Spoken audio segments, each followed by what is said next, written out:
Olá, boa noite, sejam todas bem-vindas, todos bem-vindos. Eu sou Gabriel Pinheiro e nós estamos aqui no Sempre um Papo, esse projeto de incentivo ao hábito da leitura criado há 39 anos pelo jornalista mineiro Afonso Borges.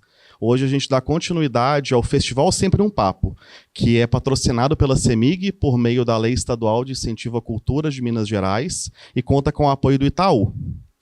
A nossa dinâmica hoje ela vai ser assim, a gente começa com a conversa aqui no palco e em seguida a gente vai abrir para perguntas. E é só levantar a mão para poder fazer uma pergunta. Eu só vou pedir para que vocês esperem que o microfone chegue até vocês, porque a gente está gravando o encontro hoje, então a gente quer captar o melhor áudio da pergunta que vocês forem fazer. E desde já eu peço autorização do uso de imagens, porque a gente está tanto gravando quanto fotografando a conversa com a Cidinha aqui hoje. A nossa conversa vai para o YouTube, logo pouco tempo depois. E eu convido vocês a seguirem o nosso canal no YouTube. Lá vocês vão encontrar mais de 1000 conversas com autores do Brasil e do mundo. E depois da nossa conversa aqui, a gente vai para o hall de entrada da biblioteca para a Cidinha poder fazer o autógrafo dos livros que vocês trouxeram. E eu queria, antes de tudo, pedir uma salva de palmas para a Cidinha da Silva, que honra poder recebê-la e poder conversar com o Cidinha aqui, que está lançando 2 livros. A gente vai falar sobre o Vamos Falar de Relações Raciais, Crônicas para Debater o Antirracismo, que saiu pela Autêntica. E vamos falar também sobre o Só Bato em Cachorro Grande, do Meu Tamanho ou Maior. 81 lições do método Sueli Carneiro, que saiu pela Rosa dos Tempos. Acho que melhor do que eu apresentá-la, eu queria dar a palavra para a Cidinha, poder falar um pouquinho, dar as boas-vindas também para vocês. Muito obrigado, Cidinha. Uma alegria. Oi, gente, boa noite.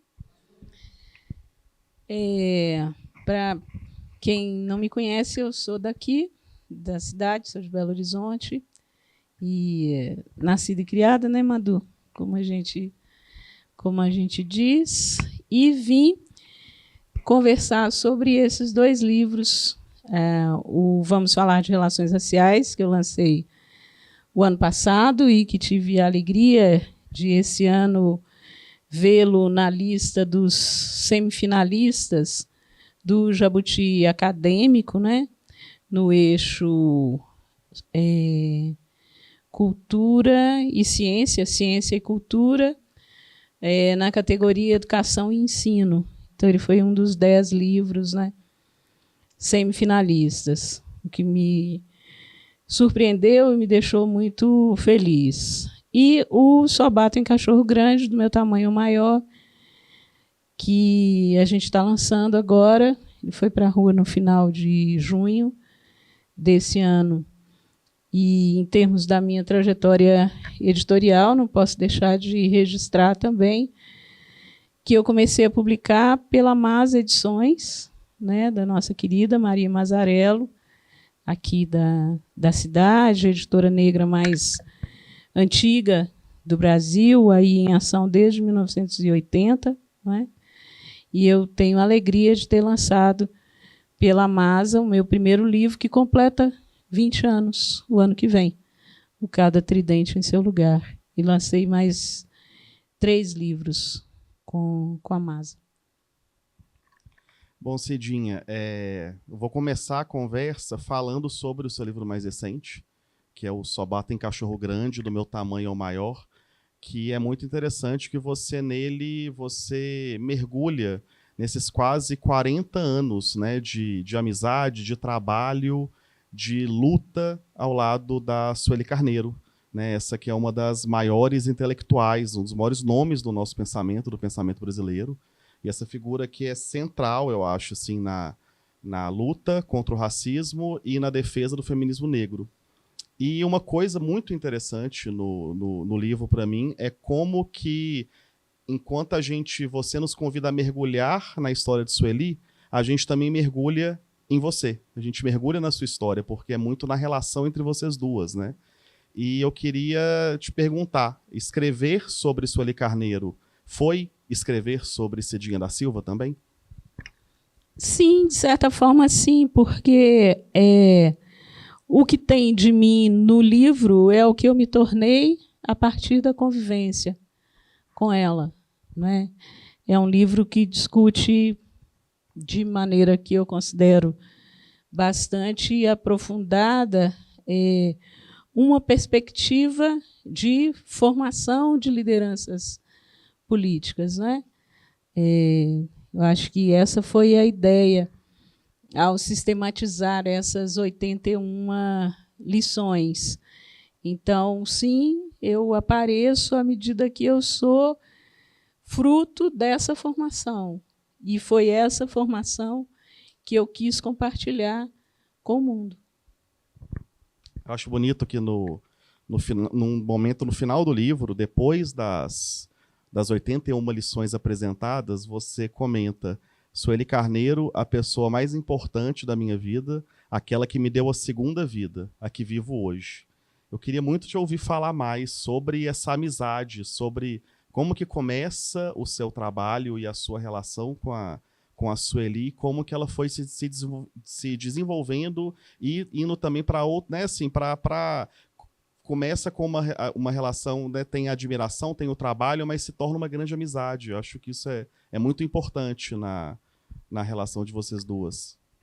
Sim, eu conheci Sueli em 1988, em São Paulo, no lançamento do Tribunal Winnie Mandela, que foi a atividade que colocou o Gueledés Instituto da Mulher Negra, a organização que ela fundou em abril de 88, que colocou essa organização no mundo, né? Então, eu conheci Gueledés desde o nascedouro e me juntei a elas em 1991, em setembro de 1991. Isso de dizer que, de considerar, mais do que dizer, né, de considerar que Sueli me deu a segunda vida, essa que eu vivo hoje, é porque nós, que somos das tradições de matriz africana, a gente costuma dizer que o processo iniciático, né, nas relações de matriz africana é a segunda vida, né? No meu caso, foi a terceira, porque a segunda quem me deu foi Sueli. E esse dar a vida tem a ver com a forma como ela, a partir do incentivo, do lastro, de enxergar quem eu era, de investir nos meus sonhos, né? De possibilitar que eu crescesse, de ter me dado uma tela grande e ferramentas para que eu pudesse xilogravar a minha história, né? À medida que ela fez isso, ela me deu uma vida com perspectivas que eu não tinha, né? Então, essa é a essência dessa afirmação.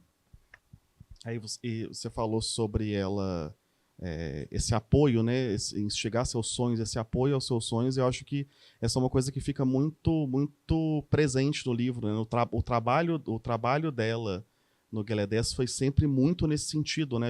A gente vê as várias pessoas que ela vai trazendo junto e que ela vai dando protagonismo, né? Acho que esse interesse em dar protagonismo para todas aquelas mulheres que, ao longo da história do Instituto, estão com ela, né? Estavam no início e seguem até hoje. Sim, são muitas gerações, né? Pessoas que aparecem mais, outras que aparecem menos. Por exemplo, os meninos e meninas do projeto Rappers, né? Que foi um projeto com bandas de rap na cidade de São Paulo no início dos anos 90. Tem vários deles que seguiram carreira, que se tornaram músicos, musicistas reconhecidos, mas tem outros que continuaram no ativismo político, são membros de conselhos tutelares, são professores, né, atuam em escolas, são pessoas que atuam na literatura chamada de marginal ou periférica, e todas elas passaram por essa escola, não é, Sueli Carneiro, por esse método de formação que eu procurei sistematizar, né, a partir da minha experiência e das minhas memórias, né? Mas sim, muita gente, por exemplo, a Áurea Carolina, aqui de Belo Horizonte, que foi deputada federal, foi vereadora, foi deputada federal. Eu trabalhei muito na campanha da Áurea para a vereança, né, aqui na cidade. E eu tinha acabado de conhecer a Áurea e pensei, isso aí, você conhece a Sueli? E aí ela me contou que ela tinha sido mentorada pela Sueli num curso de Direitos Humanos que ela fez assim, logo depois que saiu da graduação, algo assim, né? Então, são muitas instâncias, né, nas quais a Sueli, instâncias públicas nas quais a Sueli atua há mais de 45 anos, né, entre 45 e 50 anos, e são várias gerações que passaram por essa influência benfazeja dela. Você comentou sobre o grupo Rappers, né? E é muito. Tem um momento no livro que você fala, acho que você responde um possível convite da Sueli participar de um evento, e você fala, não, mas ela não vai. Ela vai. Para ela seria muito mais interessante mandar um integrante do grupo que vai ter realmente. Vai poder conversar no evento que você está nos propondo do que a própria Sueli, né? Eu acho que isso é uma marca do... Na real, é mais do que isso, é que não está à altura dela. Ela ia mandar a gente. Mandava um menino ou uma menina do projeto Rappers, se tivesse algum nível maior de exigência, talvez ela me mandasse. Isso há 30 anos. E a pessoa queria agora que a Sueli fosse. E aí eu escrevo aí dizendo, ó, você chamar a Sueli para alguma coisa, você pensa assim, você chamaria um ministro de Estado, chamaria a presidenta de um país? Se você não chamar, não chame a Sueli também. Mas isso não é a Sueli quem diz, a Sueli não é dessas, sou eu. A Sueli não fala isso não, sou eu que falo. E como que foi o processo de idealização, de maturação e de escrita desse livro? Por quanto tempo que ele te acompanhou até o lançamento agora? Eu considero que eu comecei a escrever esse livro em 2014. Foi a primeira vez que eu falei no método Sueli Carneiro. Falei num livro, inclusive publicado aqui em Belo Horizonte pela Masa Edições, O Baú de Miudeza, Sol e Chuva.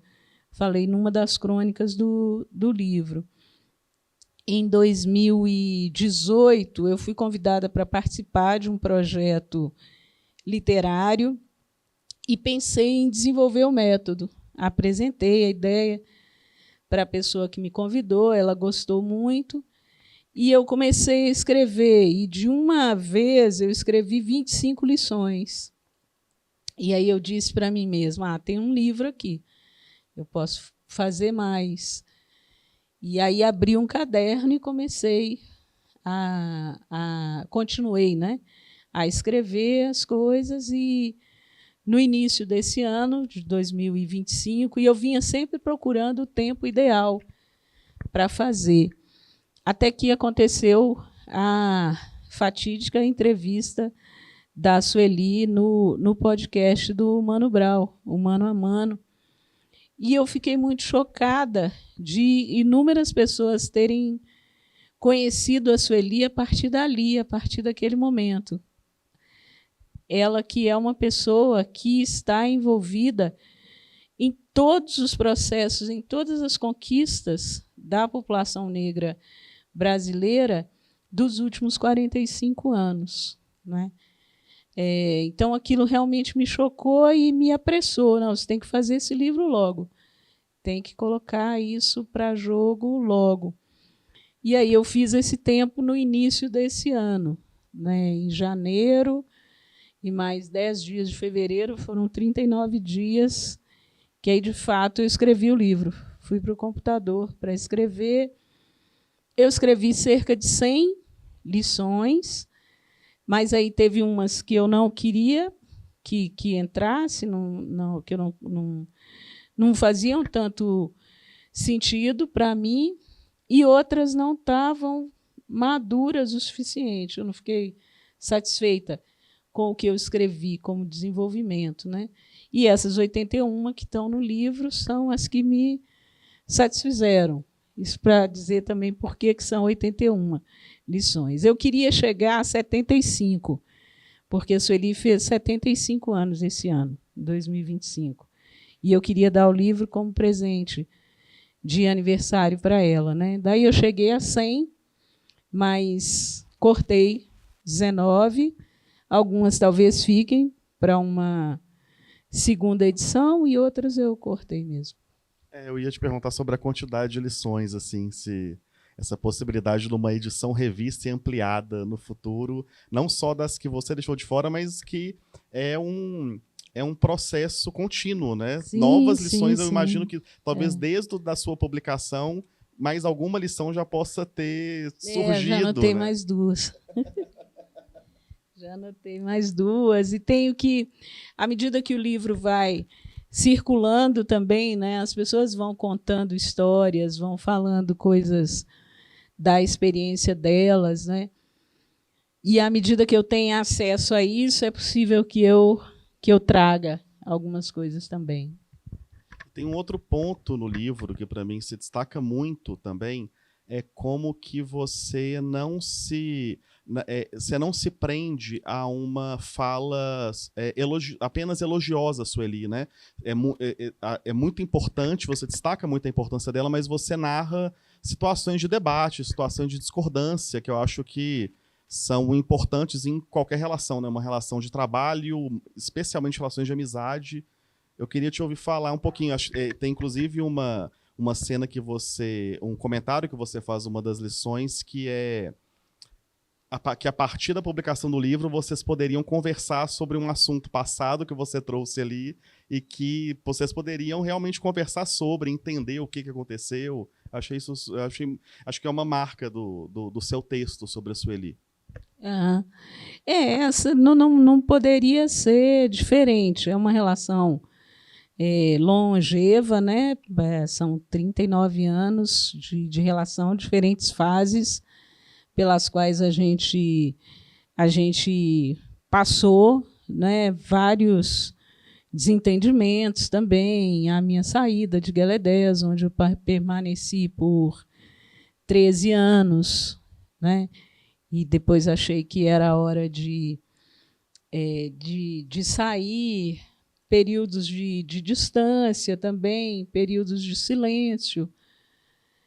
E na presença, momentos de desentendimento, porque a gente é muito diferente. Mas isso não é obstáculo para que a gente se relacione, se goste e se respeite de maneira profunda, né? Mas nós somos muito, muito diferentes.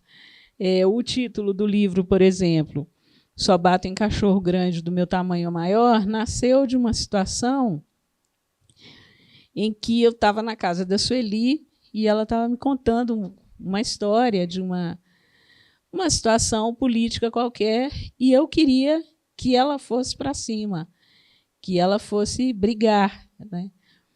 E ela, muito tranquila, se levantou assim da sala para a cozinha para pegar uma cerveja ou qualquer outra coisa e me disse assim: Cidinha, eu só bato em cachorro grande, do meu tamanho ou maior, né? E eu queria que ela fosse para a briga. E o que ela me disse: isso não é briga, isso não tem meu tamanho, essa briga, eu não vou brigar, é uma briga boba, eu não vou. Quer dizer, eu estava avaliando de uma forma e ela de outra, completamente diferente. Nas nossas disputas políticas, às vezes eu sou conselheira da Casa Sueli Carneiro, né? E às vezes eu eu falo de determinadas coisas e quando ela concorda, ela diz assim: não, eu concordo com a Cidinha. E isso é raro, vocês sabem, né? Porque a gente discorda muito no debate político propriamente. Quase sempre ela me venceu, porque os argumentos dela são melhores, né? São mais consubstanciados, e tem também uma característica de visão política que a Sueli tem, que é única. Ela consegue ver os diversos aspectos de uma situação e imaginar cenários, né, para todos eles, a partir do desenvolvimento de todos eles, o que faz com que ela tenha uma visão muito ampliada e muito aprofundada das coisas, né? Então, às vezes, é um exercício quase de retórica defender a minha posição, e ela vai desconstruindo coisa por coisa, mostrando o que está errado, o que eu não tô prevendo naquela análise, né? Aspectos que estão escapando.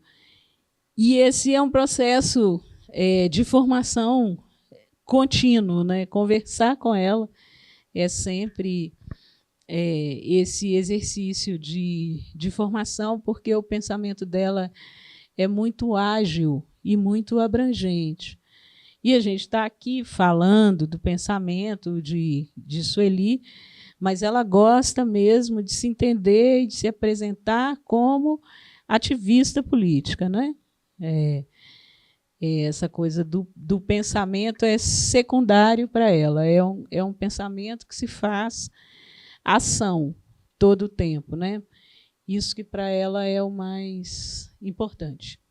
E é legal te ouvir falando agora alguma dessas histórias, porque o seu livro tem muito tom da conversa, né? Você tá realmente conversando com o leitor, você traz um tom de voz de uma conversa, de uma proximidade, de trazer a gente para próximos de você e da Sueli. Eu achei legal, assim, eu estou te ouvindo e tô lembrando do livro, estou lembrando de alguns dos pontos que você traz, algumas das lições. Eu acho, Gabriel, que isso deve ter a ver também com o fato de eu ser cronista, né? E ter essa prática, esse exercício da crônica muito demarcado no meu fazer literário, né? Dos meus 23 livros, 13 são de crônicas. Então, e tem algumas pessoas, outro dia eu dei um exemplar do livro para o Milton Atum. E ele, muito gentil, depois fez um comentário sobre a leitura, e ele começa assim: li suas crônicas. O Cachorro Grande, ele leu como crônica. Tem um dos meus leitores críticos, o Arthur Moura Campos. O Arthur também começou a ler o livro entendendo ele como um livro de crônicas, que não é o meu entendimento, mas acho que é também possível. Imagina, se o Milton Atum leu assim, quem sou eu para dizer que não é possível, né? Mas não é propriamente o meu entendimento. Eu acho que ele é um livro de memórias, mas essa entonação talvez esteja mesmo presente, porque é muito do meu ofício, né? Às vezes, até escrevendo contos, eu levo para os contos cacoetes da crônica, e eu preciso ficar muito atenta para cortar, porque eu estou escrevendo conto, eu não estou escrevendo crônica, né?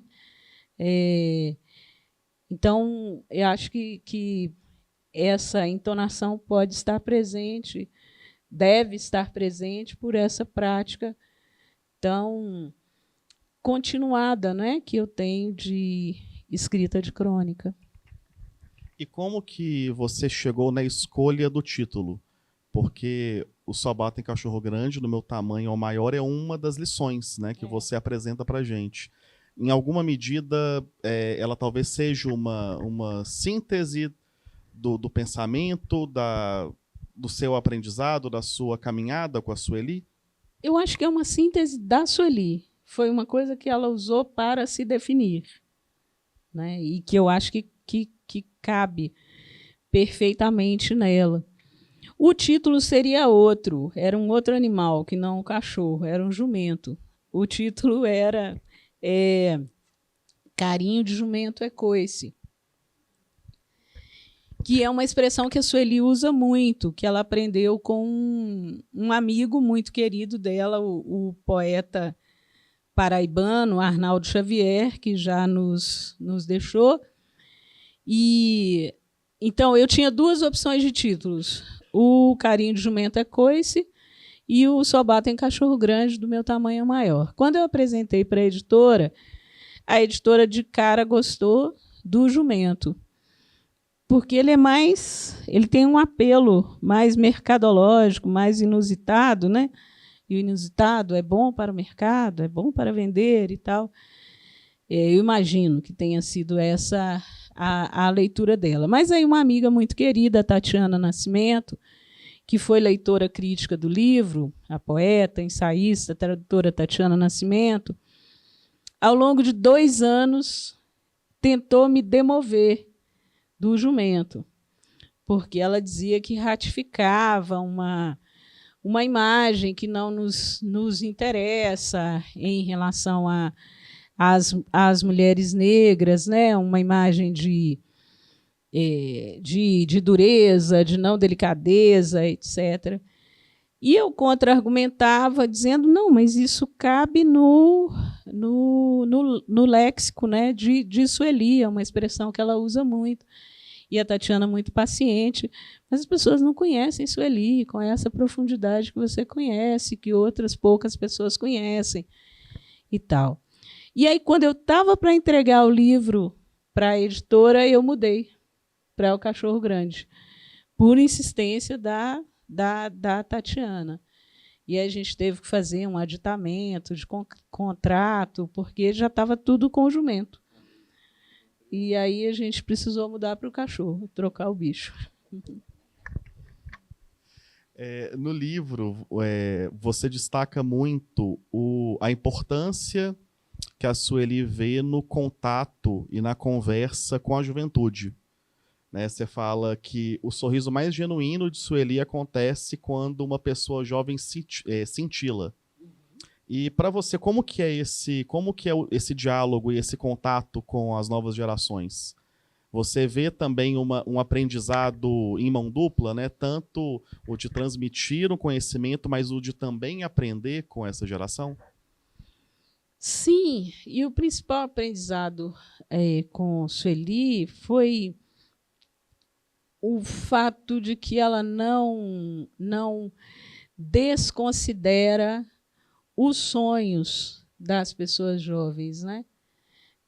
Ela fez isso, né, com os meus sonhos, ela considerou, ela levou a sério, né? E então esse foi o principal aprendizado, de não desdenhar dos sonhos das pessoas, por mais que eles não façam sentido para mim, eventualmente, mas são os sonhos, né, das pessoas.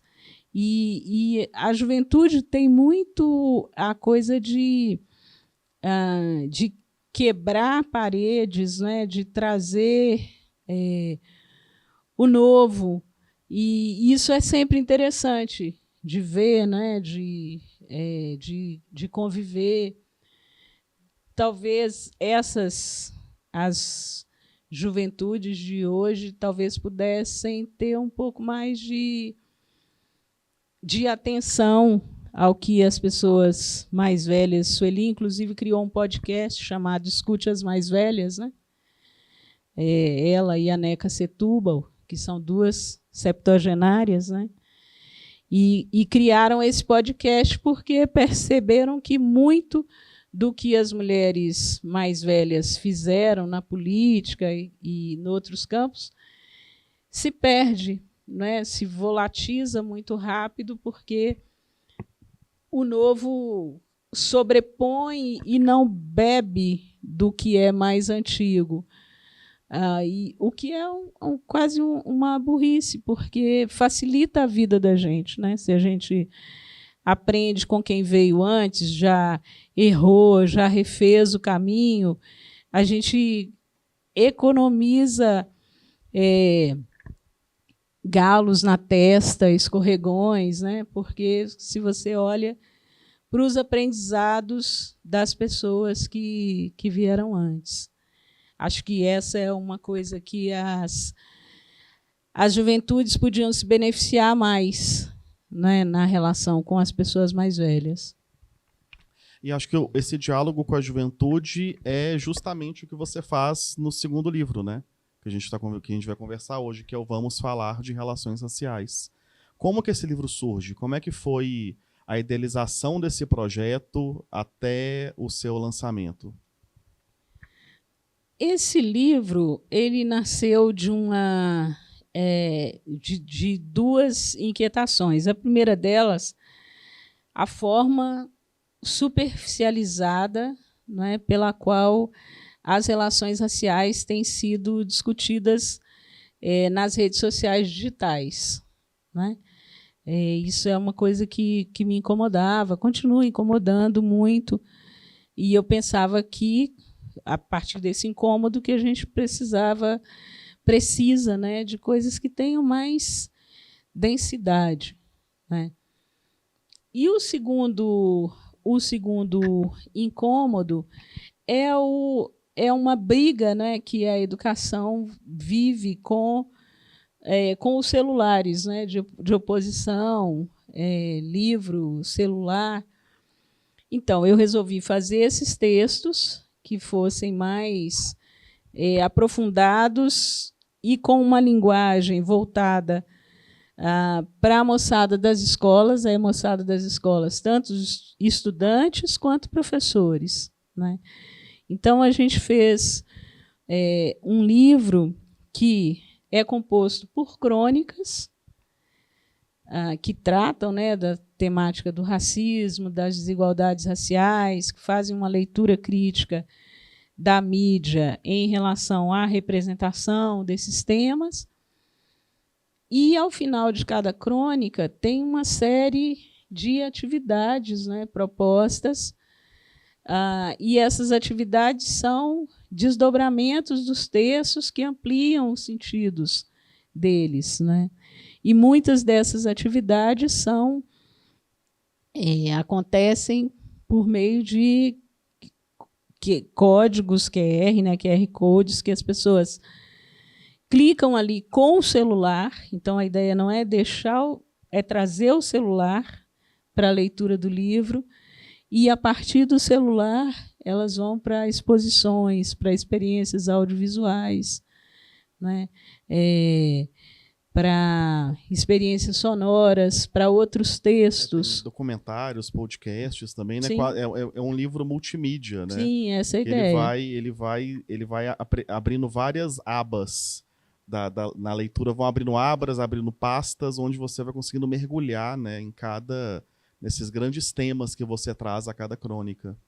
Sim, e aí a gente não disputa com o celular, né? A gente traz o celular como aliado, né? Convida o celular para participar da festa da leitura.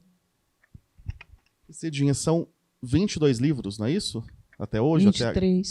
23? 23. E são vários os gêneros que você trabalha, né? Crônica, igual você comentou, contos, literatura para infância, você também faz, a poesia. Como que é o seu processo de escrita? Como que esse trânsito entre gêneros, como é que há uma mudança de chave de um para o outro na sua preparação, no seu modo de lidar mesmo com o processo de escrita? Eu acho que tem diferenças na preparação do tempo, né? Na temporalidade de cada texto, que cada texto exige. Por exemplo, no meu cotidiano corrido, o que eu consigo escrever mais são as crônicas, porque para escrever os textos mais longos, os outros gêneros, eu preciso de um tempo e de um foco maior do que eu preciso para as crônicas. Por isso eu escrevo tanta crônica também, porque é o que cabe no meu cotidiano. Uma outra dimensão é que o texto costuma dizer o que é que ele quer ser, né? Tem também as coisas que eu escrevi. Então, às vezes, quando eu estava preparando, eu só tenho um livro de contos que se chama Um Exu em Nova York. E a minha ideia, então, era de escrever contos. Mas eu escrevi ótimas crônicas também, que entraram no meu livro seguinte, o Tecnologias Ancestrais de Produção de Infinitos, que foi o meu livro de crônicas seguintes. Porque depois que eu escrevi, eu vi, não, isso aqui não é um conto, isso aqui é uma crônica. Não é?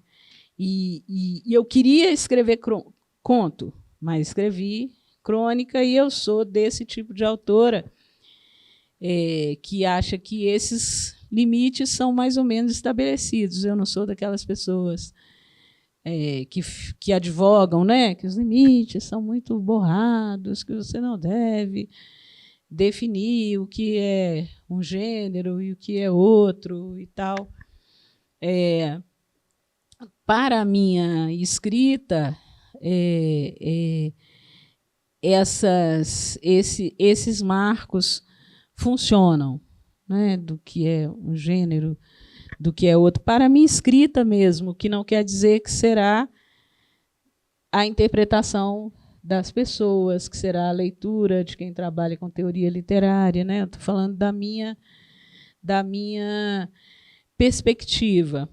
A dramaturgia que eu escrevi até hoje foram textos por encomenda. Grupos de teatro me pediram, isso tudo aconteceu entre 2012 e 2014, foi o período que eu escrevi as 3 peças que eu tenho. Depois disso, outras pessoas, outros grupos me pediram, mas aí eu não fiz mais. Além de uma experiência curta com a Lira Ribas, né, daqui de BH também, com um grupo de pessoas que a gente fez um protótipo, né, do que depois se tornou um grande espetáculo sobre Marco Ribas, com outra dramaturgia que eu não participei, mas teve uma coisa que a gente fez que foi apresentada no Francisco Nunes, que foi muito bonita. Foi antes da pandemia isso, acho que foi em 2019. Foi antes da pandemia. Acho que foi 2019. 2018 final ou início de 2019. Então, tem esses 2 aspectos. Um, que o texto costuma pedir o que ele quer ser, né? E o outro, que é o tempo. E para outros gêneros que não a crônica, que é uma coisa que eu escrevo muito rápido, eu preciso de mais tempo, né? Essa talvez seja uma diferença no fazer, né? No fazer literário. E já aconteceu de algum tema, algum interesse que você tinha? Às vezes você tinha muito bem pensado, eu vou escrever uma crônica, ou eu acho que isso aqui pode dar um bom conto, mas durante o processo ele se revela de outra forma, assim, e sai com outro resultado, diferente daquilo que você esperava? Sim, sim, sim. Isso aconteceu muito quando eu estava escrevendo o Exu em Nova York, os contos, né, do Exu. Eu fiz várias crônicas que eu considero muito boas e que entraram num livro seguinte. Você falou que a crônica é o seu gênero principal, né, aquele com o qual você trabalha mais. E a crônica é muito interessante, essa proximidade que ela faz do jornalismo com a literatura, né? E especialmente nas suas crônicas, tem por muitas vezes um olhar poético, tem uma ironia que é por vezes deliciosa de ler, assim. E tem uma crônica do livro que para mim é uma das grandes crônicas do livro que você traz, que é naquela que você fala sobre o refugiado congolês, o Moise Kabagambi. E eu vou te citar aqui que ele, né, esse jovem refugiado que foi brutalmente assassinado aqui no Brasil. E eu vou te citar que você fala, este texto termina aqui, pois a cada vez que repito a narrativa dessa morte, a voz me falta. Só me resta dirigir ao coração de vocês a pergunta título dessa crônica. Quanto vale a vida de um homem negro? E como lidar na escrita com esses momentos em que a voz falta? Eu fiz, antes desse livro, eu fiz um livro em 2016, que foi um livro muito difícil de fazer, que se chama #Parem de Nos Matar. É um livro que trata do genocídio da população negra no Brasil. São crônicas que eu escrevi de 2012 a 2016, né, e que tratam das diversas formas que o racismo tem de matar. Eu não me dei conta. O único livro de poemas que eu tenho, que se chama Canções de Amor e Dengo, eu fiz ao mesmo tempo que eu fiz esse livro, o Parem de Nos Matar. E talvez o livro de poemas, depois eu entendi que ele provavelmente foi uma forma de sobreviver ao Parem de Nos Matar, que foi muito duro, né? De organizar, de fazer, né? De me deter naqueles textos. E essa vertente do meu trabalho dialoga muito com uma das lições do Cachorro Grande, que é a de fazer o que precisa ser feito, né? Independentemente do meu prazer, da minha alegria, que não existe em escrever esse tipo de texto, ele precisa ser escrito, né? Precisa ser escrito sob pena de que, se a gente não fizer isso, as coisas caem no esquecimento, e são coisas que não podem ser esquecidas, né? A gente escreve para que elas sejam lembradas e para que, ao lembrar, a gente não repita, a gente não permita que sejam repetidas, né? Então, eu opero nessa chave daquilo que, nessa vertente do meu trabalho, eu opero nessa chave, na chave daquilo que precisa ser feito. Bom, pessoal, gostaria de perguntar se alguém teria uma pergunta, gostaria de participar da conversa aqui com a gente, é só levantar a mão.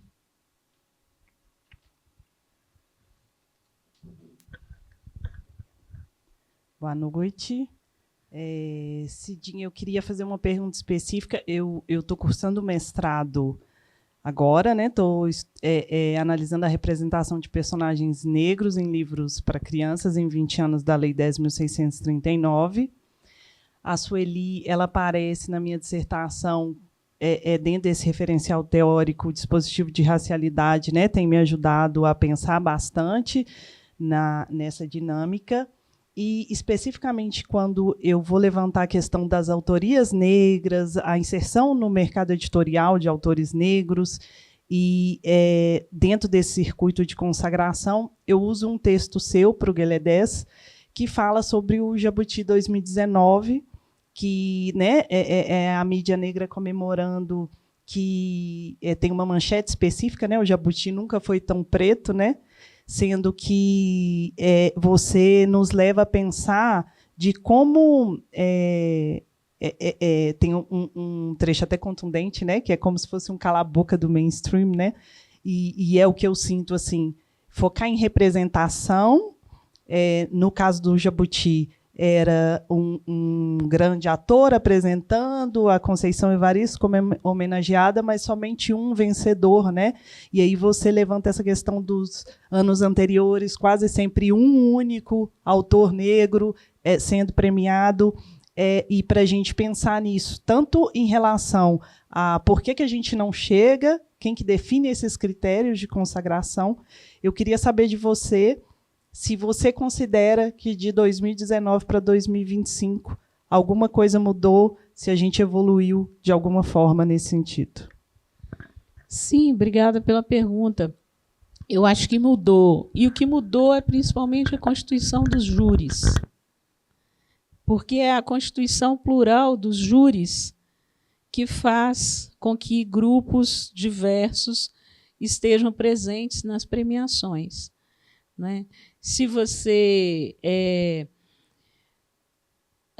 a gente teve lá em 2016, acho que foi 2016, no Oscar de 2016, que não teve ninguém negro, né, premiado e tal, nenhuma categoria. Nos anos seguintes aconteceu o quê? A mudança do júri. É isso o que garante, né? De 2020 para cá, a gente tem tido mais pessoas negras, né, premiadas no Jabuti, especificamente, e você tem também no júri, na composição do júri. Isso define, né? O ano passado, 2 mulheres negras ganharam o Prêmio São Paulo, o que é absolutamente inédito, né? O prêmio de romance consolidado, de autora já consolidada, ganhou a Luciane Aparecida, né, com Mata Doce, e no romance de estreia ganhou a Eliane Marques com Louças de Família. Mas nós tivemos 3 mulheres negras no júri e uma na curadoria.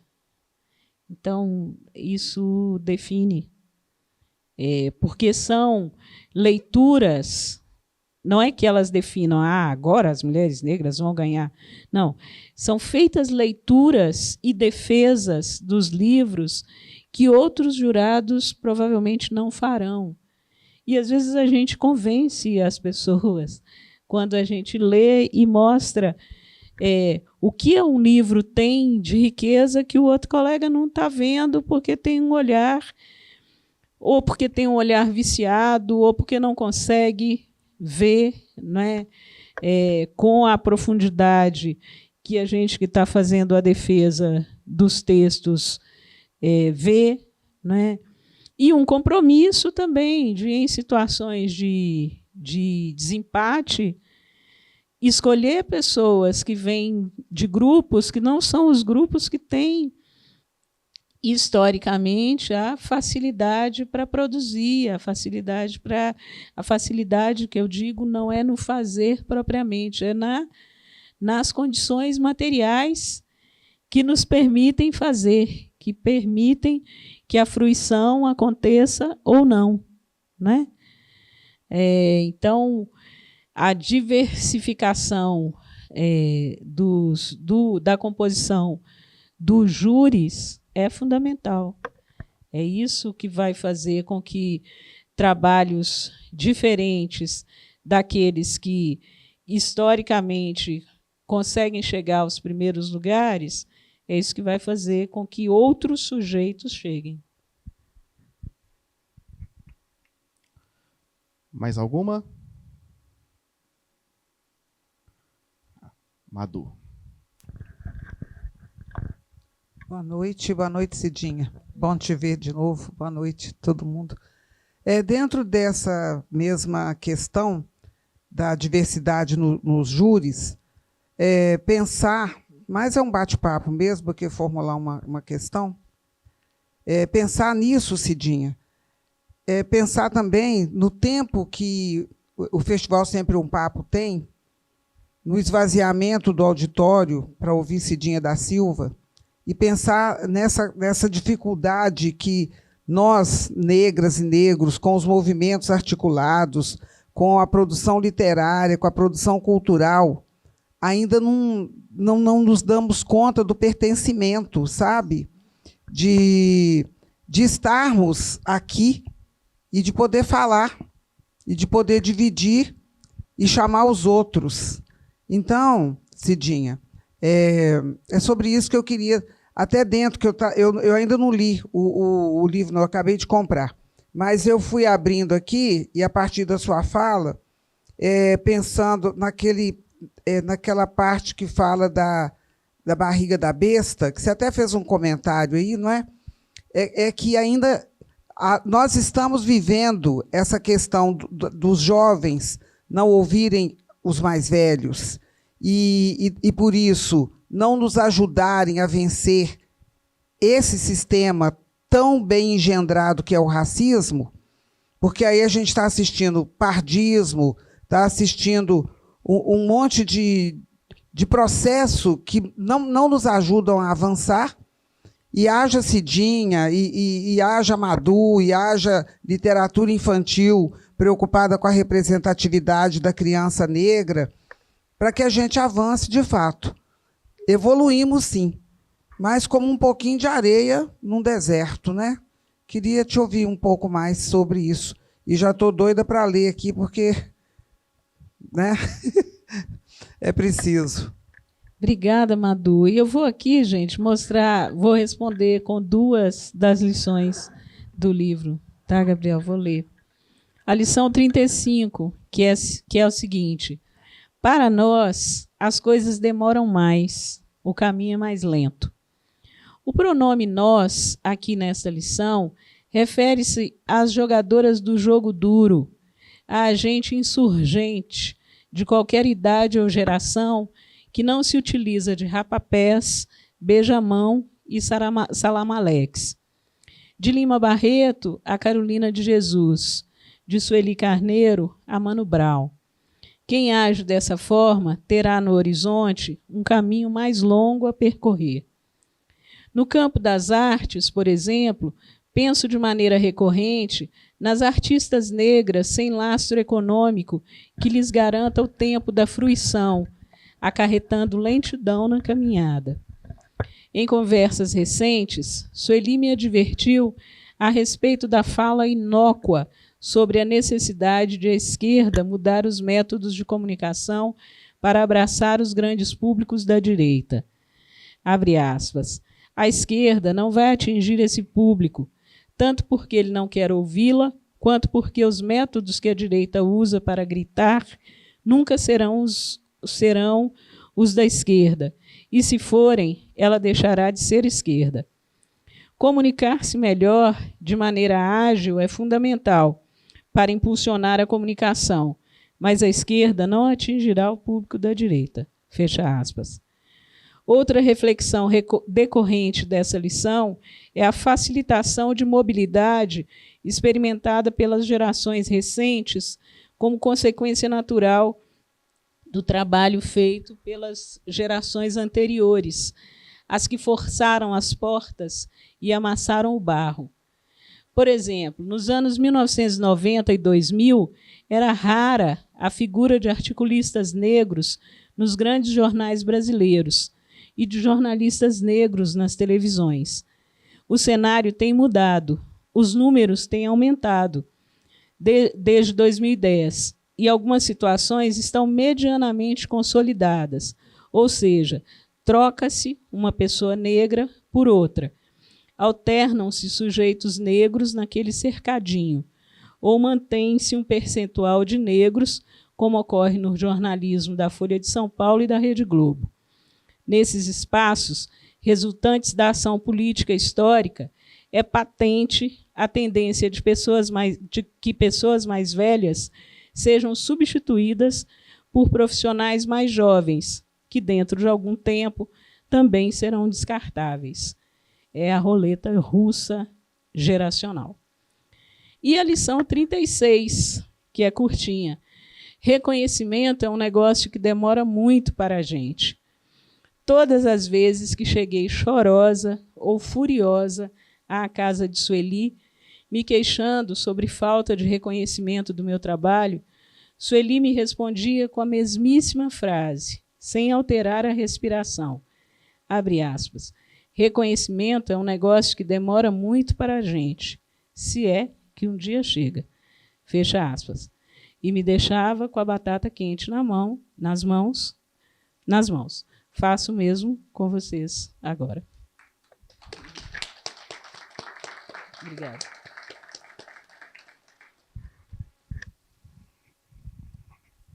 Bom, Cidinha, queria fazer mais uma pergunta para você. Veio à tona, mais recente, um debate sobre o que pode ou não ser chamado de literatura aqui no Brasil. E é curioso perceber que essa discussão ela surge justamente quando literaturas de autoria negra, literaturas de autoria feminina, literaturas de autoria LGBTQIAPN+, elas passam a ganhar mais interesse do mercado, né, o interesse de editoras, passam a estar mais presentes em premiações literárias, vitoriosas em premiações literárias no país, e do interesse do público também, né?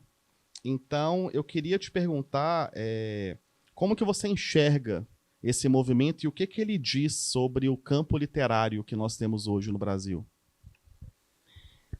É um campo tensionado, né? É um campo em disputa. De novo, os júris, né? Ou os grupos, a composição dos grupos que escolhem aquela lista que a Folha de São Paulo compôs, né, de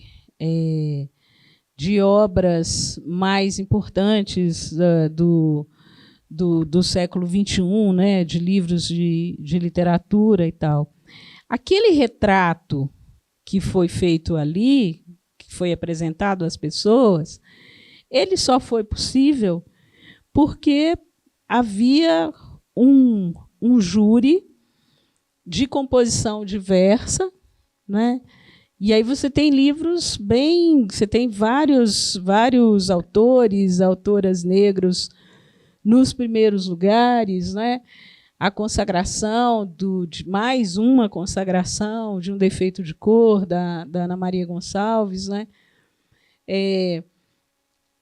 Se você tivesse uma outra composição, os livros selecionados seriam diferentes e provavelmente haveria uma inversão ali daqueles livros selecionados. Muitos livros que estão atrás, que tiveram poucos votos, com uma outra constituição de banca de seleção, provavelmente eles estariam na frente, porque são outros círculos de escolha, são outros interesses que se juntam e se protegem, não é? E hoje não é de bom tom mais que sejam feitos eventos literários em que haja apenas escritoras e escritores brancos. Então, de alguma forma, a gente precisa, nós, né, que não somos os autores e autoras convencionalmente considerados os bons escritores, escritoras, os melhores, etc., não pega bem que a gente não esteja presente, né? Então, a gente está... Essa é uma outra lição do livro, que é não alimentar ilusões, né? Não dá para a gente achar que porque a gente está em determinados espaços é porque as coisas, de fato, mudaram. Mudaram as peças no tabuleiro. O jogo de interesses está posto de uma outra forma e hoje é interessante, é uma exigência. Não pega bem, né, você ter só premiados brancos. Os outros grupos precisam entrar também. E tem as pessoas que as pessoas e os grupos que vêm de uma tradição de poder que não lida com a disputa, né? O poder está estabelecido e não lida com a disputa com os sujeitos que estão conseguindo espaços, e essas pessoas afirmam coisas que são antigas, muitas vezes ultrapassadas, e que as garante, que sempre as garantiu nesses lugares de poder. Hoje essas coisas não fazem mais tanto eco, ou não passam sem debate, né? As pessoas não dizem, as outras aquecem e pronto. Existe o debate, essa é a novidade, né? Existe o debate, existe a disputa, essa é a novidade. E é isso, a gente está num campo de disputa no qual a gente procura, nós, autoras e autores negros, procuramos discutir o nosso trabalho, nem sempre ou muitas vezes isso não é possível. A gente é perguntado sobre tudo que diz respeito à temática racial, né, e a esse exercício de representatividade, essa coisa, quando o que se deveria debater, de fato, é a literatura, se a gente está falando de literatura, é a literatura que esses sujeitos produzem. Não é? Eu me canso de ser entrevistada por pessoas que não leem o meu trabalho. Elas têm perguntas clichê que elas fazem para autoras negras, repetem para todas, e é isso. Né? E é bastante livro para ler, né? São 23, ela pode escolher, né? Ali, pode escolher o gênero, pode escolher se não gostar títulos, muito de né? crônica, pode ler contos, pode ler teatro, né? São muitas... que é uma atitude de respeito, né? Com aquela pessoa que está sendo entrevistada para falar sobre o seu trabalho. Mas muita gente não lê, não conhece nada e tem perguntas clichê. E esse campo está em disputa, ele está efervescente, as pessoas estão chegando, e estão chegando em grande número. Né? Hoje a gente pode falar de escritoras negras que são romancistas, e a gente tem um espectro muito variado, não é? Que vai da Luciana Aparecida, que a gente já falou aqui, da Eliane Marques, a Ana Maria Gonçalves, a Conceição Evaristo, que são autoras que peguei duas mais jovens, né, e duas que já têm mais tempo, que estão na estrada. Elas não têm rigorosamente nada a ver uma com a outra. São literaturas completamente distintas. E isso é riquíssimo. Isso é riquíssimo. Se a gente pega outras autoras, como Tayasmin Onmat, que é do Rio Grande do Sul, como Eliane Marques, não tem nada a ver com a Eliane Marques. Uma faz uma coisa, outra faz outra, muito diferente. A gente pega a Tatiana Nascimento, que lançou o primeiro romance agora, que é uma escritora de Brasília. Andressa Marques, que também é uma escritora de Brasília, que lançou o primeiro romance agora. Elas não têm nada a ver uma com a outra. A literatura delas é completamente diferente. Isso é riquíssimo. Aí a gente tem contistas, tem cronistas, tem poetas. Né? Então, hoje é possível falar sobre isso, sobre essas autorias de mulheres negras na literatura brasileira. E a gente precisa cada vez mais desse exercício, né, de uma leitura que garanta a nossa alteridade, não é? A nossa produção de livros para as infâncias, né? A Madu Costa, que está aqui conosco, que tem uma produção vasta. A Sônia Rosa, que também tem uma produção vasta. Talvez essas duas, Madu Costa, Sônia Rosa, junto com Heloísa Pires Lima, né, talvez sejam as nossas 3 autoras de produção, de maior produção. É gente que tem 30 livros, 40 livros, 60 livros. É muita coisa. Né? Tem outras escritoras que produziram um número menor de livros, como eu, como a Inaldete Pinheiro, de Pernambuco, né? Que é de uma geração mais velha também, uma autora aí em atividade, que está caminhando para os 80 anos.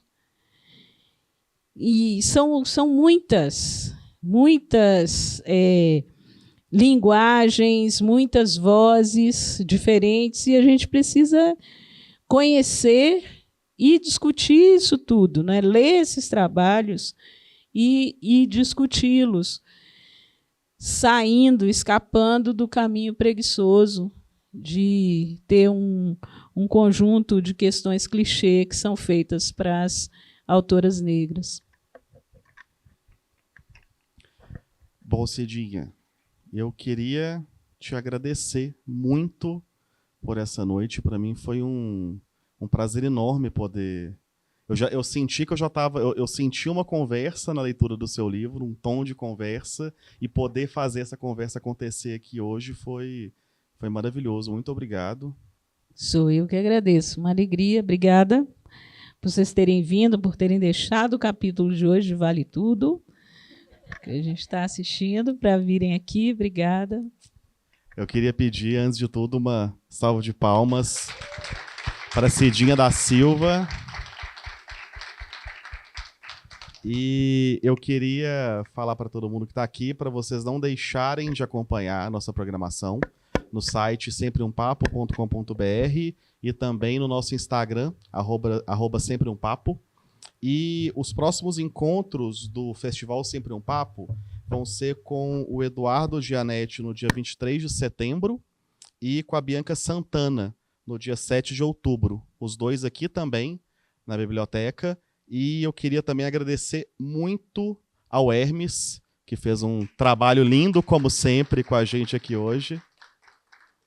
E muito obrigado por todo mundo que esteve aqui para conversar sobre literatura, para ouvir sobre literatura, porque eu acho que a literatura ela se completa muito na conversa, né? Assim, a literatura ela é um espaço muitas vezes do íntimo, que a gente com o livro apenas, mas na conversa ela cresce, né?